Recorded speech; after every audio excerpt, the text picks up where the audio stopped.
Welcome back to the channel. Today we have the red 1-ton dump back into the shop, and I think we're going to be doing an injector. I wasn't going to, but it runs a little rough. I was hoping as it ran it would kind of work its way out, because the truck's been sitting a long time, and between old diesel and what could be like a gummy injector, I was hoping the more I drove it, the more it'll work its way out and it might be okay. But anyway, the boss decided, nope, that wasn't good enough. And rain day today, so work is going to be slow. So he's like, just go down and change the injector. So here we are. But before I change it, I'm going to show you guys kind of what I use to diagnose a lot of these Fords. And it's going to be with Forescan. So anyway, so this is what it's going to look like when you first connect and everything. I have an OBD link. I bought that off Amazon. Key is turned on, everything's on, just not ready to go. And this will pretty much tell you all your codes. So you can see there's some hazard signs. That means bad news. Go to DTCs. We had 3 PCM codes. Exhaust pressure control valve malfunction. I'll look into that a little later. And then this is just your capper code. Whatever. Not a big deal to me, because I just had the batteries out. Injector driver module. This is the one that kind of haunts me, if you will, because this didn't start as an IDM code. It used to be a injector 1 low to high circuit failure, and then there was also a number 8, but it turned to number 8 was just unplugged. So I fixed that easily. Number 1 never went away, and now it's kind of evolved to an IDM code. I don't necessarily know why, but I mean, maybe number 1's just open, or there's a short to it, kind of like the same thing that it was reading before, but just number 1. Now it's the whole computer. So anyway, we're gonna hopefully not worry about that one too much. Gem code, whatever, ABS code, whatever, ABS code, not a big deal. So then we're gonna move down. These are what I had open before, so I can see my my IPR and my ICPs. One's real pressure, one's desired. That's why there's 2 different ones here. Anyway, we'll go to the test. So let's do an electrical cell test. Blah, blah, blah. You can hear those injectors buzzing.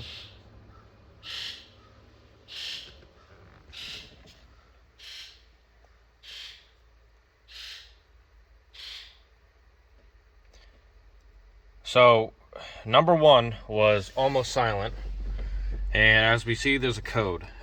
This is what was showing up before. Pretty much just has a generic PCM code when you first turn it on, and this is what I was talking about. Now number 8 has gone away. Sometimes it's there, sometimes it's not. I think the connector to it might be junk.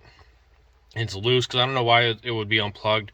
I think it just, the little cage that it sits on just got loose, or it's just bad. Sometimes it works, sometimes it doesn't. Right now it seems to be okay. So this is why I'm going to be going after number 1. We're going to change. Probably if I didn't have extra injectors, I would try to, salvage it, but I have so many around, it's not really a big deal just to pop one out.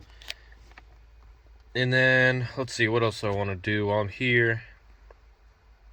I don't really need to do any of this other stuff right now. Also, I do a cylinder contribution test for you guys, but this truck is dead cold, and it would take a while for me to be able to even run that test for you. We'll do one after, when we put the new injector in and then drive it around a little bit and get it up temp, come back, we'll do a contribution test. But that'll be for later. And besides that, that's all I really need right now. Pretty much just wanted to confirm that this code was still in here, and it sure is. So now I guess we can shut this thing down. I like to just unplug the the computer from the truck, or disconnect them, if you will. Then anyway, we can just shut her down and get to work. So first thing I'm going to do is disconnect this passenger side battery, because the number 1 cylinder is in this passenger side bank. Just going to undo this, basically to clear more room. You can probably do it without it, but this allows me to get any tool that I have in there without really any inconvenience. And that's kind of what I'm going for today, is just get it done. Now, while this battery is off, I'm gonna be putting it on the ground, probably right next to you guys, honestly, and putting my battery charger on it. It was on it, and then just gonna take it off, put it on the ground, reset it up. That way, hopefully this battery is fresh, ready to go. It's a new battery, but you know, with these trucks, they always seem to eat through the batteries decently, just because they generally take a good bit of cranking. So now that the battery's out, the next thing I'm going to remove is probably some of this wiring. I'm just going to undo this hose to the sensor that runs to the spider. You see me take that off just kind of backwards when I was doing the turbo. I'm going to do that, get that out of the way. I'm going to disconnect the charge piping, and then we'll see what else we need to remove. I'm pretty sure I can leave these heater hoses. I just try to snug them as far that way as possible. And if not, we'll just close them off and lift at least this one out of the way. We might have to do that. Either way, not that big of a deal. I just have special pliers. I'm going to use to pinch them off, and then we'll just pull that out of the way. But we'll see. So yeah, we'll go that direction. So again, I just have my vice grip pliers here. Grab them, move that collar down, see if it's still loose enough. Wow. Tuck this thing out of the way.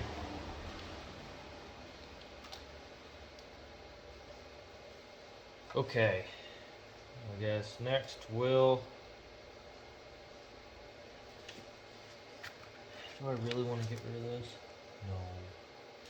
Do I have to? Maybe. God, this head's kind of a pain in the ass, but...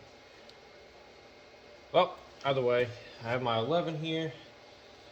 Pretty much general sizes you're going to want to have around when you're doing this job is just like your 10, you're going to need an 11, possibly an 8, and like a 13.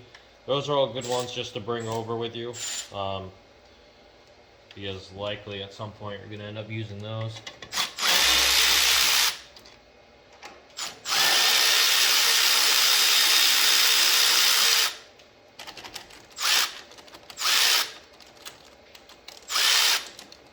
Okay.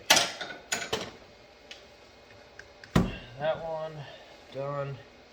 And then you're going to need a long extension, if for me, to get the charge pipe on this lower side. Okay, now I have this giant extension on here. Don't need the whole thing, but okay.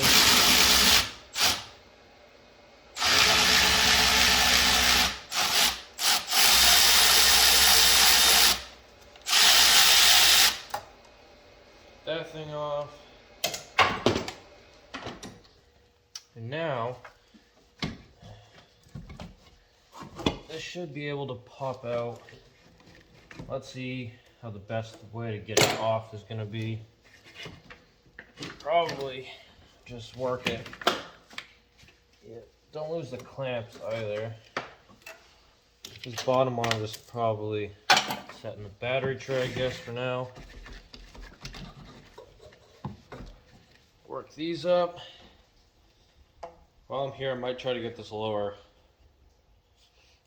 clamp off. You can see this clamp. I didn't really mess with it before, but it's basically, the nut's already loose, but it's so corroded together maybe. It's just on there. Yeah, so maybe we'll see if we can get that off. But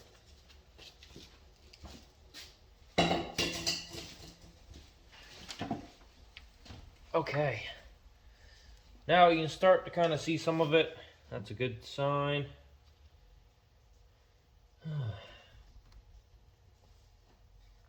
What do I want to do next? This stuff, this dipstick can get, oh wow, pushed up. That's good. Wonder if I did that. Hope I did.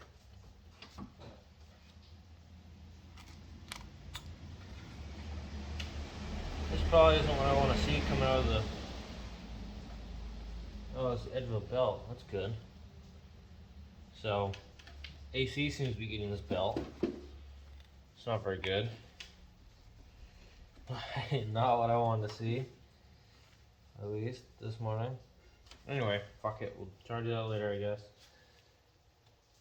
I'll see why that belt's getting eaten up too. I don't really know. Either way. Super not ideal, not what I wanted to see, but that's okay. Well, I guess let's just get at it. Pop this, pop these holders. Actually, I might be able to make this sit on top of the tranny dipstick. Yeah, over there. Okay. That'll give me a lot more room. But I might not take that off. Get those up there and out of the way. Good to go. And pretty much at this point, you can almost just go at it with this stuff out of the way. So I think that's what we might do right now. So I grabbed a smaller extension, which might be too much still. And these are going to be 13s.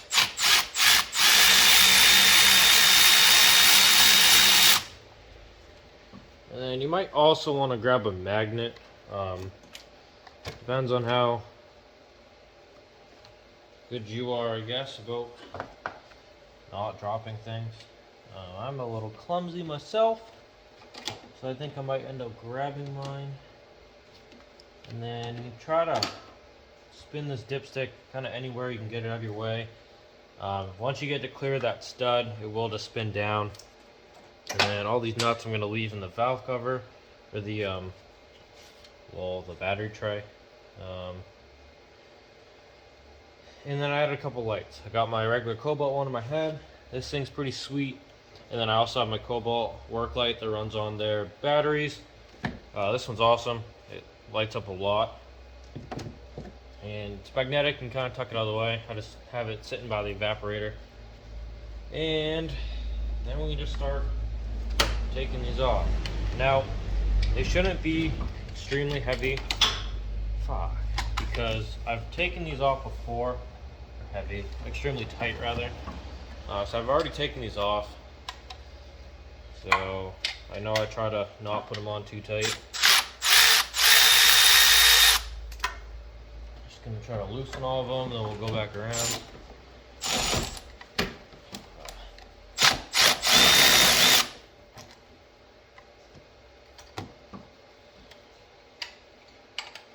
Well, here's this top one. That one's loose, that next one's loose. Switch. Oh, and a lot of these are studs, so you're gonna want the deep socket. A shallow one will only do so many of them. There's that one. Get that one loose. The back ones and these bottom ones are the hardest, at least on this driver's side. The back one's the only one that's kind of a pain on the or on the driver's side. The passenger side, the bottom ones are hard.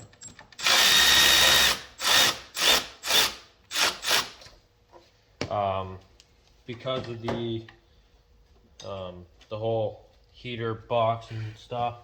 So I have a ratcheting wrench. Going the wrong way. Now this is only a stubby. If I had a longer one, it'd be a lot easier. But I don't remember putting these on very tight for this reason. And also, they don't have to be extremely tight.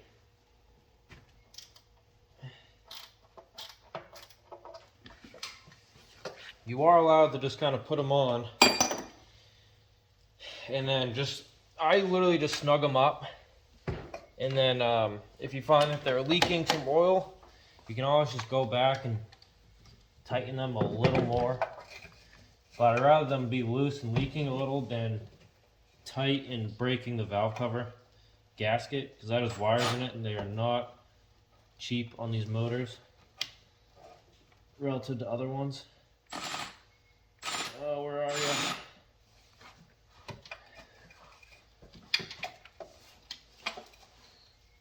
There you are.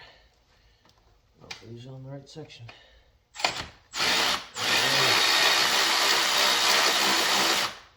Now that they're all somewhat loose, or a little broke free rather, you can start undoing them. I don't like to just start removing them as you loosen them, because if they're like not close, I guess, I don't want to bend the valve cover by having like a couple loose and the rest of them super tight. That's something I don't want, so.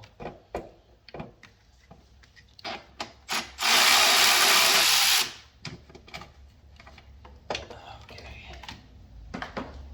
Now you can do this with a regular ratchet too. Did that for a long time, and but now I have this automatic ratchet, and makes life go by a little quicker. That's nice.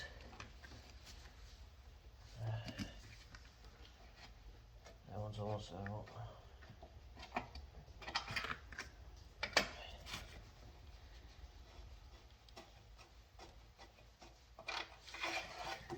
So that one.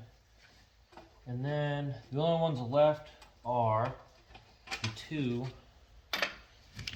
by the heater box that are now somewhat, they're not tight, but they're not loose anymore when I first did them, because I've loosened the rest of them. That's kind of what happens.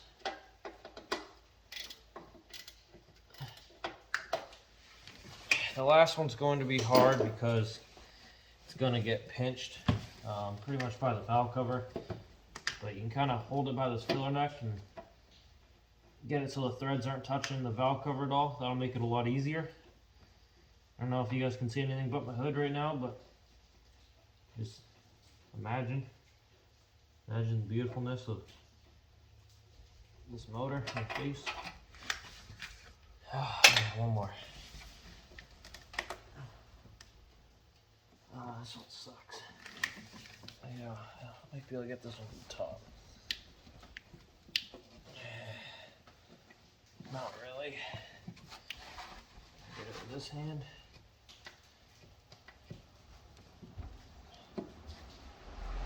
Not really again. So let's try again. Under here. One more. Trying. Ah, it sucks. Okay. Wrench it is.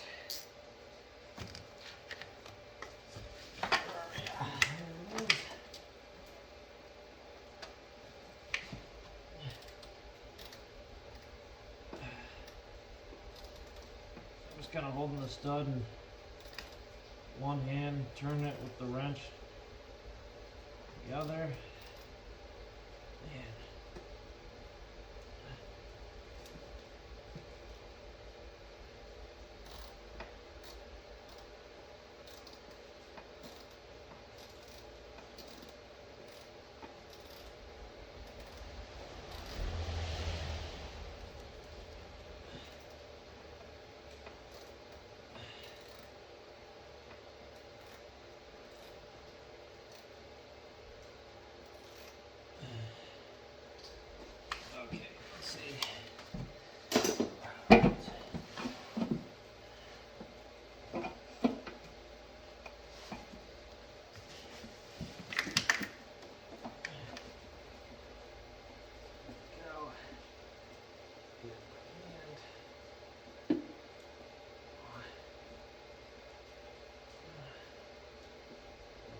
valve cover a little.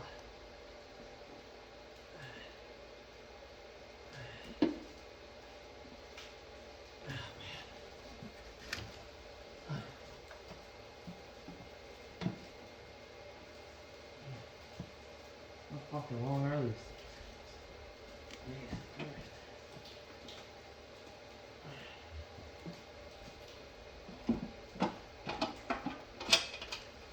Man, I should do fucking extra bolts mode on that guy. Fucking not, whatever I can. Okay. Now, try to work this thing out. Pretty much just this heater hose is hardest thing to get around the tank. Oh, seem to be hitting everything. See if we can throw this one down. Not really. Hitting, there it is.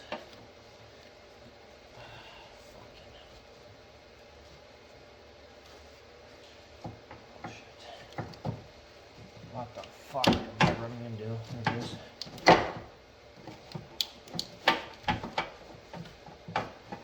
Wow, that's good.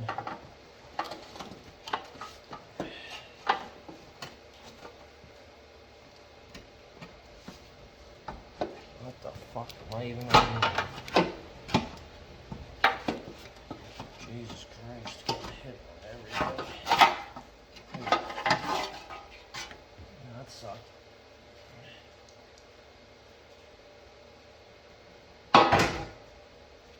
Okay.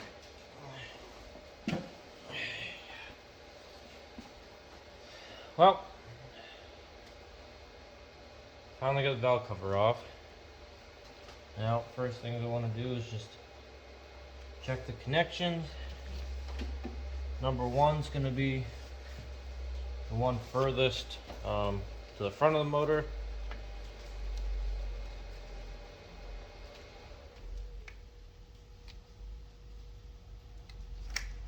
And we're just going to unplug it. Look at that connector.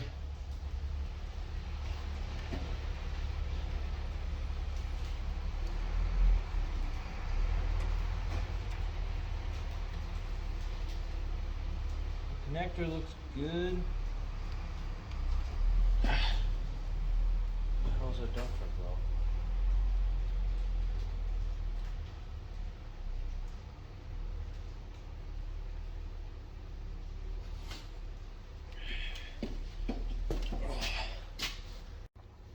So I kind of shifted you guys over a little bit. Now you're staring straight at the number one that we're looking for. And I guess we can start popping her out. Now, if I remember correctly, it's going to be an 8mm for the hold down bolts. And there's going to be two of them. You only have to remove one of them to get it out. Because it should slide over. Well, you got to remove one and loosen the other one. And then the collar should slide around the other one. By the way, I already unplugged it. Now, one thing you're going to notice is if you're doing this in the truck, when you pull that injector, there's going to be a lot of oil that's coming out. And that's part of the Huey system. All the oil running through the rail, it's going to each one of these injectors. So you're also going to have to unplug, or unplug and pull out the glow plug. Because when you go to put this back in, we're going to have to put the injector in and then crank the motor over. It's to get it to puff out all the oil that's going to be into the cylinder. Not a big deal, just something you got to do. If you don't, you run the risk of hydro locking.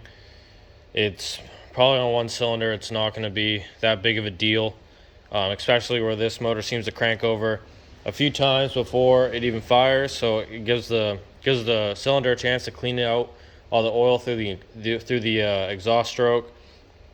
But I'm just going to pull the glow plug and shoot some oil out a little bit, and then just pop that thing back in and then run it, I guess. So this one ended up being a lot looser than I thought. I think you have to break it loose, which is better than really reefing on it, but I don't know. This injector might just not have been seated all the way, but But you still, the injector is likely still bad because you wouldn't have necessarily an electrical issue. And these ones I'm going to put up on this plastic, or the rubber, like, I don't know, cooler shroud, because the actual battery tray is a little, there's some rust and rocks and dust in there, and I don't want that to mix with a bolt that's going to go in the motor. So you only have to remove the bottom one. Then there's going to be this collar. There's just a hold down collar that will slide forward, and then at that point you can pop the injector out. I'm just going to grab a pry bar, and then you're going to want to put it under this valve cover gasket just so you don't pinch the gasket, and I'll try to show you that in a minute here. So I have this small pry bar from Harbor Freight. You can also use like a screwdriver or a bigger pry bar, kind of whatever fits. I was hoping this one would fit a little better than it is. It'll go down then up, I don't know. Anyway, you're just going to want to slide that hold off plate up, and then just basically to sit on this pry bar until pop this injector out. You just make sure that it's that this hold down's up, or else you're not going to go anywhere. You're just going to be prying against yourself and onto that bolt. Oh yeah. Okay. I got the initial hard part done, I think. Let's go a little more. Ow.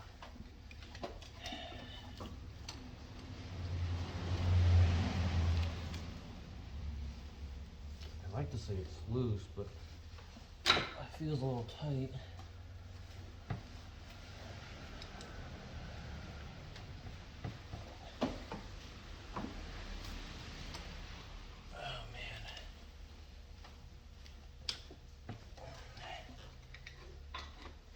I'll just try to take this thing off.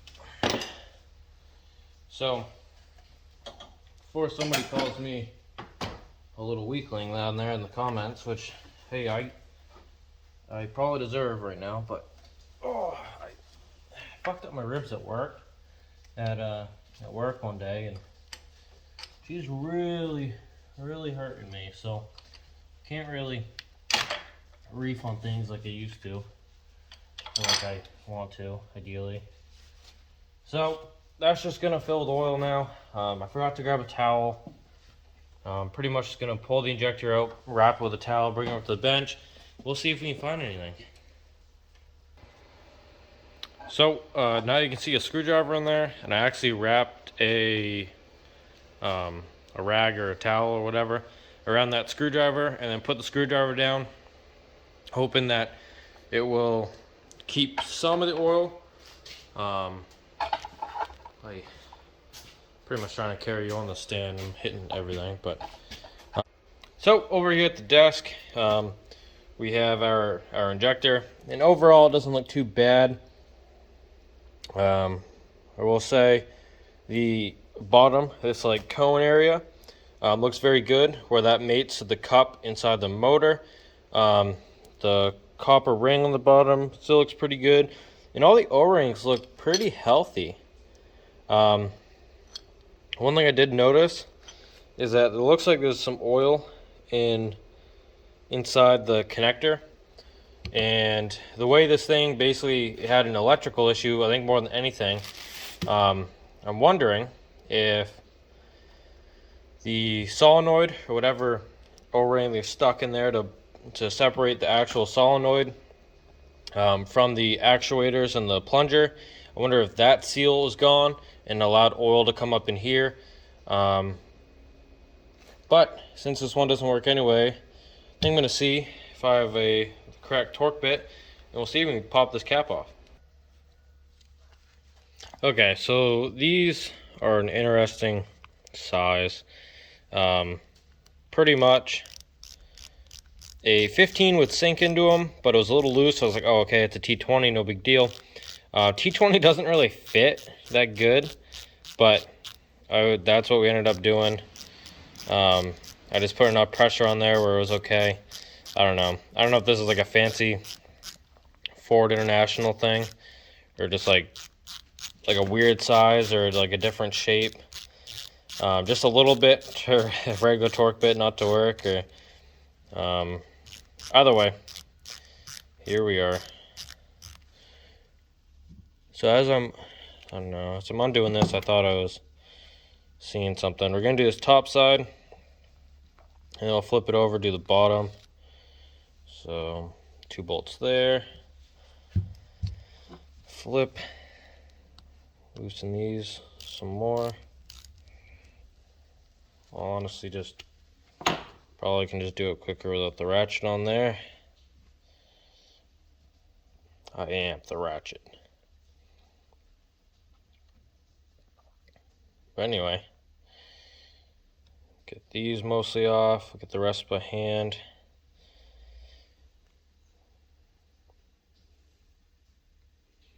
Besides that, we'll see if we have any injectors that match this code. I know I have a bunch of ADs. I'm curious if they're all a little different number on there. I'm curious actually about the output. I know all ADs should technically be the same. I think 120 cc or 140. I don't remember. I think the ACs are either 120 or 140, and the ADs are the opposite. Either way, I don't know, so it doesn't matter. But my only thing is that this being an international engine, not an actual Ford engine, or his engine wasn't in a Super Duty, so it wasn't. There's some little differences between the international like heavy duty stuff versus the Ford like commercial user stuff. And here's pretty much your magnetic strips. Can't really, I mean, it was wet in there, but I don't know if there was necessarily, it kind of looks like it on one end. Looks like there was some failure there. So I want to say oil just came back up through here and was messing up here. But I also really don't understand electronics, so when it says whatever the code was, that could just be a short in the wiring too. We'll have to take a better look at the wiring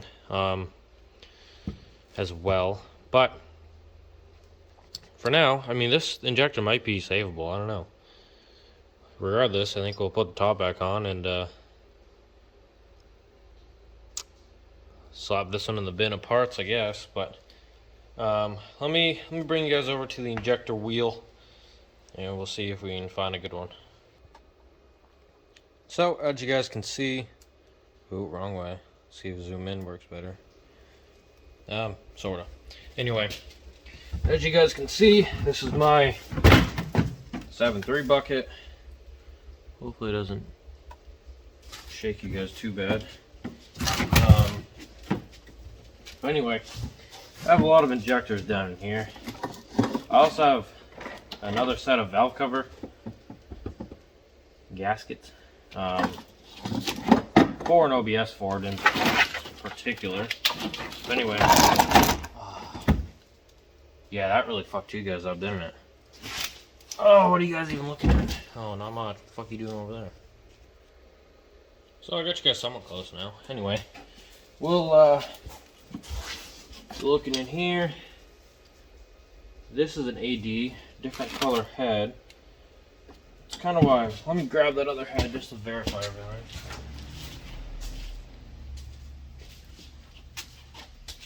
So these are actual Alliant Power ones. This one does not have an Alliant badge. See how this cone is all burned up too? This other one was perfect. So I think the injector itself is fine, it's just the solenoid is bad. But I don't know enough to where 89. This one looks really good. We're also looking for one with good O-rings. this is an AD. Because where it was sort of an emergency deal, I do not have any. I do not have an O-ring kit, if you will, around. Here, so I can find any actual Alliant ones down in here. If not, we'll go with like the Reman injector. But what do we have here? APAD. That is what I'm looking for. The comb looks really good. The O-rings are good enough. No rips, no real big wear. And still a little oil in there. Ooh, there's some cavitation on the backside. Don't know if that's going to cause a big issue or not. I don't know what you guys can see, or if you guys can even see that. But there's a big chunk of cavitation there. But we'll set that one off to the side. Oh, make sure this one's got the good orange and yellow cap. What are you? AA and OBS. OBS injector. AD. All these are brown caps. So I think we're gonna go with that there Alliant one, regardless of the cavitation issue. So I think it'll be okay. And if not, we'll replace it again. Try to stack these up again. I had it before. Somewhat.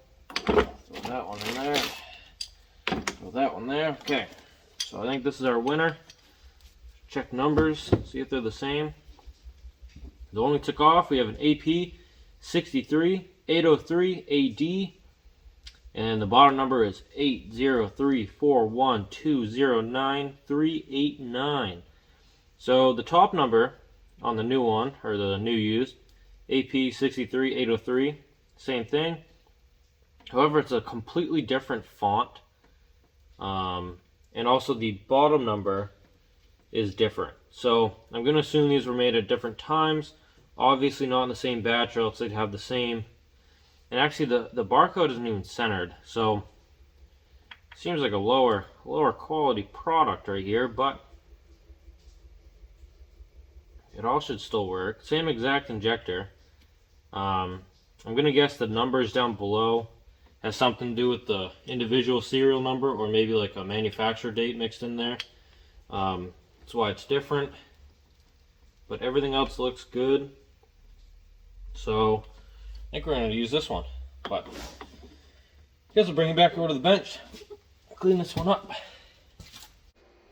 So I just went through a whole talking thing, wasn't even recording, but pretty much gist of it was this solenoid, or this injector in general, looks to be from a lot higher quality controlled batch. Maybe it's because it was an international one. To use, a little better than the Ford ones. Either way, Alliant made both, but just being the actual international industrial motor, version of it, I guess, from the Ford consumer version. Just the way the barcode isn't straight, different font. Then on this side, there used to be a code, I think, in the corner. Maybe this one just never came with a QR code. I don't know. This one did. Everything's nice and readable. This one's kind of not. So anyway, we're just going to clean this thing up with a towel real quick and bring it back over the truck. So I've gone ahead, kind of looked over the wiring side for this specific injector, and everything looked okay. Oh man. And so now I switched to a 1/4 inch size because I get a little more real estate that way. And I'm going to throw it on the glow plug.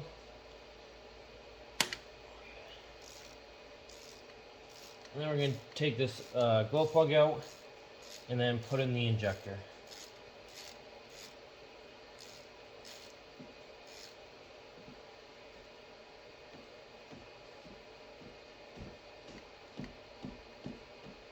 probably could have done this with the same 3/8 size I was using before.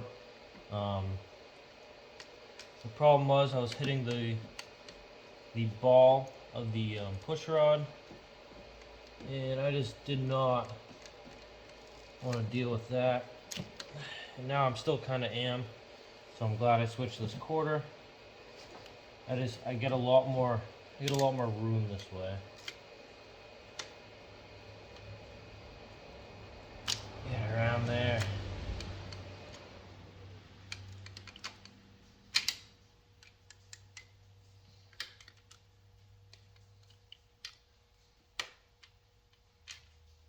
There it is. Okay. So that number 8 can just kind of hang out on this towel real quick. Okay, and now what do I want to do? Maybe I'll grab a magnet and grab that glow plug with it. So while this glow plug is out, I'm just gonna wipe it off. Just wanna look at the actual electrode of it. Not that the camera's gonna focus, but everything looks good with this one, basically. Just while it's there, you want to look at it, make sure the tip isn't breaking or cracked or have issues. Because if it does, you definitely want to swap it, because that can lead to big issues later on. So now that's out, you can pull our screwdriver buddy. Definitely caught a lot of oil, that's for sure. Throw this thing away.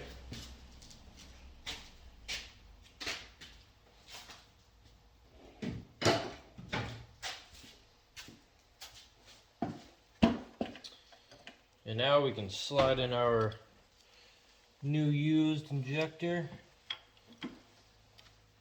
Pull these wires out of the way.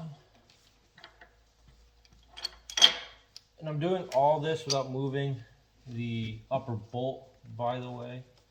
I know before I mentioned I was going to remove it. I just want to say that I haven't and that I'm not going to. That one doesn't need to be taken out at all. Now you're going to want some rubber hammer or something to whack this thing down in there. Not hard, just enough to get the set, and then pretty much putting in that hold down bolt, the one you took out, is going to secure that injector. So I have set the injector down into place, and now I'm hand threading this bottom bolt in. Pretty much when you're pushing this in, it's better to do it by hand if you can, because then you can physically feel kind of the injector kind of seating, if you will. And while I'm thinking about it, it's a good thing to also make sure your injector you pulled out has that copper washer on the bottom, because you do not want to double stack washers, or else you're gonna have a bad time. So definitely check that. So now it's kind of hand tight. You don't want to use the electric ratchet. I mean, you can use the actual ratchet, you just can't use the electric part of it, because you want to be able to make sure this thing is setting all the way. I just don't have another ratchet here, so I'm just going to continue to use this one. We're just going to slowly crank her down. And when you set this injector in, you want to make sure that collar is below. I wish I can show you without messing everything up, but pretty much that hold down bolt is actually holding down the front of this injector. And then kind of remember what it felt like taking it off. Obviously this thing wasn't even ratchet tight. This ratchet doesn't take off shit. So I don't know what the actual torque pounds are on it. I don't think it's very high, but pretty much just gonna snug this one up, and that's where I'm gonna leave that one. Now's the part where you can plug everything back in and leave the cover off, because we're gonna have to crank the motor over. this way, and then shoot all the oil. I'll leave you hooked up to it. You can see what's gonna happen. I just need to plug in this injector, tuck the lines down below the valve cover gasket, and when you're hooking all these wires back up too, you want to make sure that the valve cover is not going to pinch these wires, and that the wires aren't under the valve cover gasket in any way, because that will cause you an issue down the road, especially if they rip or tear, and then you're gonna have exposed wire against metal. That'll definitely give you a short, that's for sure. Make sure everything's out of the way. This one seems to be a little broken, just where the plastic tab is. That's supposed to hold it in place. But anyway, none of that really matters right now. Let's just pull the glow plug wire kind of up and out of where it usually lives, so oil doesn't just shoot straight into the connector. It can go literally anywhere else. I'm not that worried about the oil in general. I'm just don't want it. There's just no need for it to shoot straight up into it if it doesn't have to. So here we are. The other battery is still plugged in, so we're good to go. I'm just gonna crank it over 2-3 times and maybe do it in a couple different iterations. Just make sure it doesn't fire. Anyway, yep.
So even though the light fell over, you can definitely see what I'm talking about with oil. There is oil all over this thing now. Especially you can see a lot of it right up there. But that's pretty much what I'm talking about. And it was still puffing a little bit, but not much. So honestly, I wasn't that worried about it. But anyway, we'll get you centered. We'll go take another look. Probably should have covered something. Gonna have to re-sand that bed, that's for sure. Wonder how far it went. But either way, that's what I'm talking about. You just want to be careful, make sure you don't accidentally turn over the motor. There's probably something you can undo to make sure that that nothing's going to start. I'm just completely blanking on it right now. So I just cranked it in small intervals like you saw. But this thing can go back where it lives. Just gonna check it. Everything looks good.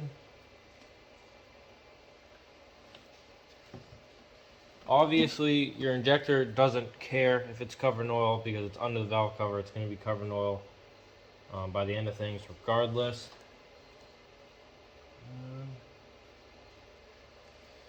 So yeah, I guess we're going to double check the injector hold down bolt. Just going to make sure that thing's good and set to where it is, or where it wants to be.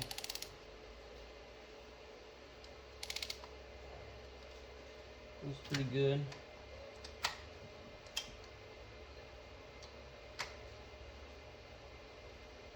Okay, I'll say that's still good. And then now we can just throw this in glow plug. So I'm kind of covering your whole view of things. There we go, in there. Okay, do that.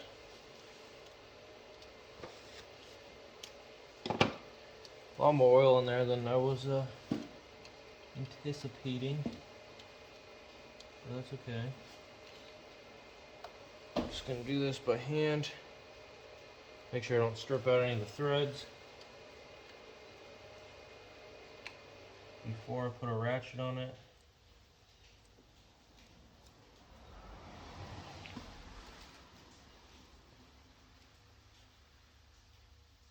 Okay, feels pretty okay.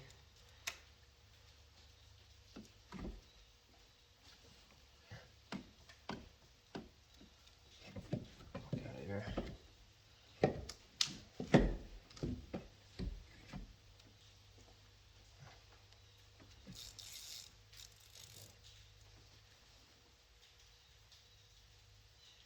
Okay, I'm gonna call that good on the glow plug.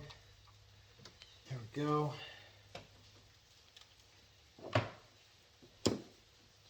So now we're at the same point where right when we started, and I'm gonna go. Let's go do another buzz test and see if anything shows up.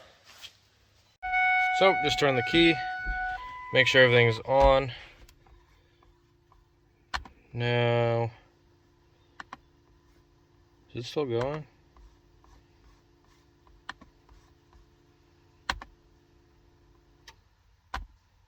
Connect again. Blah, blah, blah. Blah, blah, blah. Super duty. Blah, blah, blah. Okay, we have PCM code again. Might be the same codes from before. Exhaust pressure, caper, and drive module. I gained a gem module though. Battery voltage. That's because it only has one probably. Anyway, let's just reset these. It's going to prompt you to cycle the key. So we did. There we go. Okay. Now we have no gems. Still have an ABS. Whatever. And now all we have for the PCM is a exhaust pressure control. Caper code went away. Anyway, let's go back to test. Do another electrical output. Yes.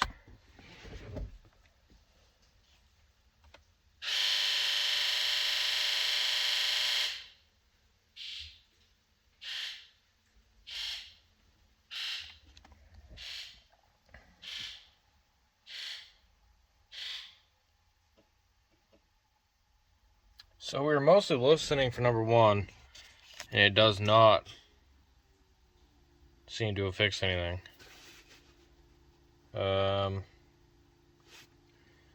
I guess we can just run it for a minute, see if we notice anything, and actually start it. Before we throw the valve cover back on. I don't know, I guess we'll just do that. So I just plugged in that glow plug, make sure everything was out of the way. Pretty much just gonna try to start it now. Where is this thing? That's what I want. There we are. Play these, show you everything. It's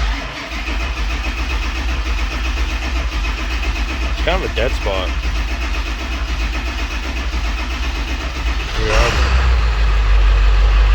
So it took so long to crank because we took the injector out, and all that oil that was in the high pressure rail drained into the motor.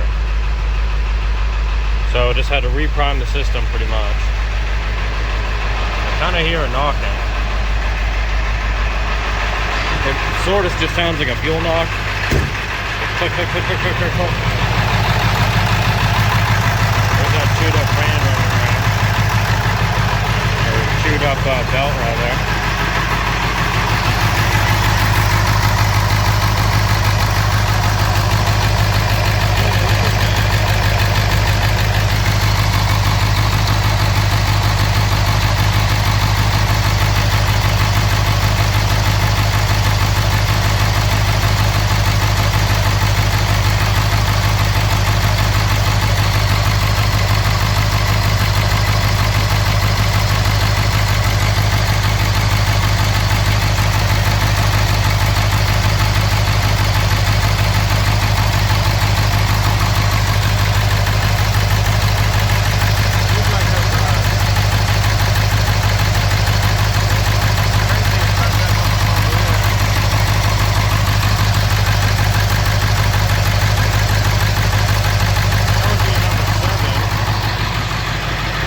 looks okay. There's a couple slight knocks in there.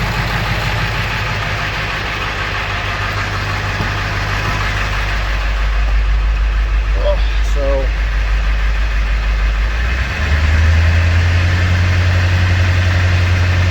still doesn't sound great.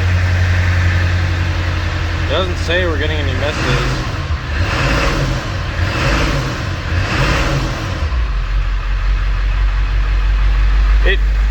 It feels better, but doesn't feel like perfect. So I guess the only thing to do now would be let's go take it for a ride and do a contribution test. Throw that valve cover back on and see how fucked up it is. So I went for a ride. Obviously you can see the coolant's warmed up. I want to do a contribution test because it seemingly nothing got better. Still kind of runs same, still kind of runs a little rough. Feels like I'm missing out. But anyway, here are the codes. The same injector driver module code, and then this exhaust pressure control valve. I knew that one would be there. Not that worried about it. But anyway, let's do another electrical self-test. There's all of them. Yeah, one is still way low.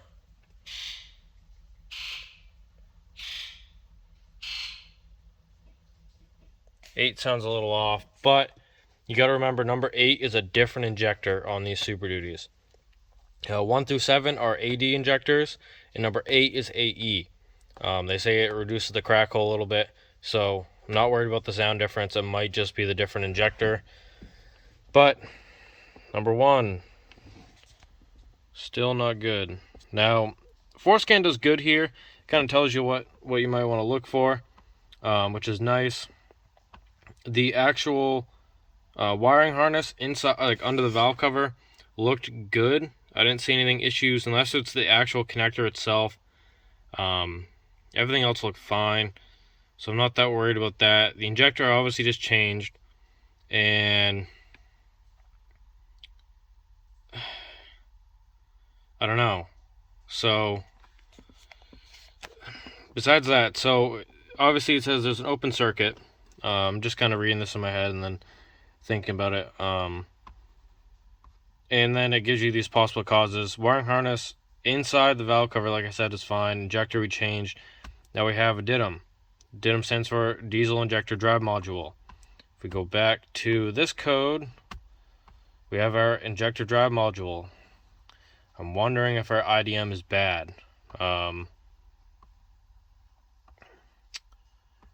Let's see. DGC may be caused from an open circuit or a short circuit. Open circuit is kind of the same between the two. It's the other one wasn't offered a short. So I'm thinking maybe there's an open, and then feedback circuit, fuel delivery circuit, or just a bad DIDM. Transmission control module, spec connections, whatever. The DIDM's kind of annoying. They put it in a bad spot. It's just a spot where water could get there. So that's definitely, the water and the corrosion could definitely be the cause. But anyway, we're gonna go do a solder contribution test. So let's just crank it.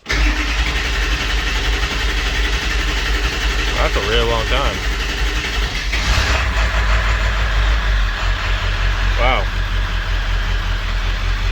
This thing's only been sitting for like 5 minutes too.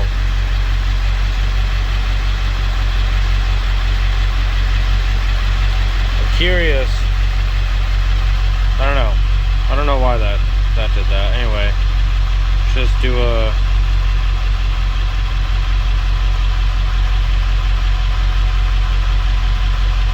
it never used to start. It never used to take that long to start, especially right after starting. So maybe somehow I didn't seat that injector all the way. I don't really see how. I tapped it in, it wouldn't go any further. Then I tightened it back down. And as you're tightening it, if you don't hit it in all the way as you're tightening it, it will eventually seat itself because it can only go so far. That's why I like to do it by hand. That way you can kind of tell how it's feeling, so you know, just like reef on that bolt. So I don't know what that thing's all about. I wish I can bring up a graph. I wonder if I'm able to somewhere in the settings. I just haven't messed with it that much. So okay, we have number 1 balance issue and a number 8, same thing as before. Internal engine components, I don't really think so. Possible causes: this DTC may be caused by internal engine components. Possible causes: okay, I don't think anything's internal is bad. Injector we changed. Valve train assembly is fine. Compressor rings seem okay. So I'm gonna go back to this fuel injector because I think it's probably an injector issue because of the wiring side. So I think that's what that one's caused. However, I don't know why number 8. I mean, everything's the exact same. It just says number 8. So I don't know. So it's now the next morning. I kind of gave up yesterday. Oil stains got a little bigger overnight, but pretty much what I found out is this is now the original injector that I took out. I swapped it again with one of just these. I don't know if these are Reman or what they are. Basically the brown cap ones. Still AD code. But what I found was on that third one, I didn't just put everything back together like I did with the second one. I ran it like this for a little bit, just to like look around, and I basically found that this number 1 injector was not spitting any oil out of the oil deflector, and I don't necessarily know what that means. Because I don't necessarily know how that deflector works. I know the oil comes from inside the injector, but I'm wondering if the oil only passes through when it's running, because I also unplugged the injector while the truck was running and nothing changed. So I got a little bit of a I think this is going to end up being a part 2 video, because this video's got to be super long already. What I'm going to do now is actually switch that valve cover harness with another one that I have, and we're gonna see if that changes anything, or when I pull that one off, we're gonna look into it and see if that harness is just junk somewhere that I can't see with it in the truck, and then kind of go from there. If that doesn't work, I'm going to probably pop out this inner liner and check out the IDM, which is pretty much right behind the badge on the inside of the fender, and we're gonna see if there's any wires that are messed up, and see if there's a short somewhere or what have you, and then go from there, because I don't want to buy a computer. I'm not necessarily sold that it's the whole computer itself, but anyway, that's the plan. So thanks for tuning in. I don't know how long this video ended up being, but we're pretty much made no progress with the whole day of work. So yeah, anyway, have a great rest of your day, and make sure to tune in to part 2, because I don't know if we're gonna fix this thing yet, but I don't know, you're gonna have to watch and see. Thanks for watching.